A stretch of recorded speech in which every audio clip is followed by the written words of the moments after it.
തൃശൂർ ശ്രീനാരായണപുരത്ത് ഒറ്റയ്ക്ക് താമസിക്കുന്ന വയോധികയെ മരിച്ച നിലയിൽ കണ്ടെത്തിയ സംഭവത്തിൽ വഴിത്തിരിവ്. വയോധിക ഇരട്ട സഹോദരിയുടെ മകൻ കൊലപ്പെടുത്തിയതെന്ന് പോലീസ് കണ്ടെത്തി. സംഭവത്തിൽ സഹോദരിയുടെ മകനെ അറസ്റ്റ് ചെയ്തു.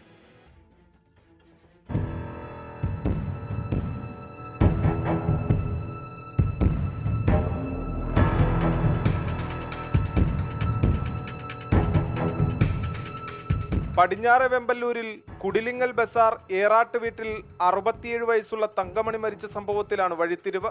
ബുധനാഴ്ച വൈകിട്ടായിരുന്നു സംഭവം. തങ്കമണിയെ സഹോദരിയുടെ മകൻ ശ്യാംലാൽ ശ്വാസം മുട്ടിച്ച് കൊലപ്പെടുത്തുകയായിരുന്നു. വീടിനകത്ത് അബോധാവസ്ഥയിൽ കണ്ടെത്തിയ തങ്കമണിയെ ആശുപത്രിയിൽ എത്തിച്ചുവെങ്കിലും അതിനകം മരണം സംഭവിച്ചുവെന്നാണ് ബന്ധുക്കൾ പറയുന്നത്. പിന്നീട് സ്വാഭാവിക മരണമെന്ന നിലയിൽ മൃതദേഹം വീട്ടിലെത്തിച്ചു.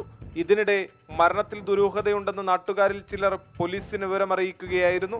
തുടർന്ന് മതിലകം പോലീസ് അന്വേഷണം നടത്തി. തൃശൂർ മെഡിക്കൽ കോളേജ് ആശുപത്രിയിൽ നടത്തിയ പോസ്റ്റ്മോർട്ടത്തിൽ ശ്വാസം മുട്ടിയാണ് തങ്കമണി മരിച്ചതെന്ന് വ്യക്തമായതോടെ പോലീസ് പ്രതിയെ കണ്ടെത്തി അറസ്റ്റ് ചെയ്യുകയായിരുന്നു. Kodungallur DYSP Santhosh Kumar, Mathilakam police inspector K Naufal എന്നിവരുടെ നേതൃത്വത്തിലുള്ള സംഘമാണ് കേസ് അന്വേഷണം നടത്തിയത്. 24 തൃശൂർ.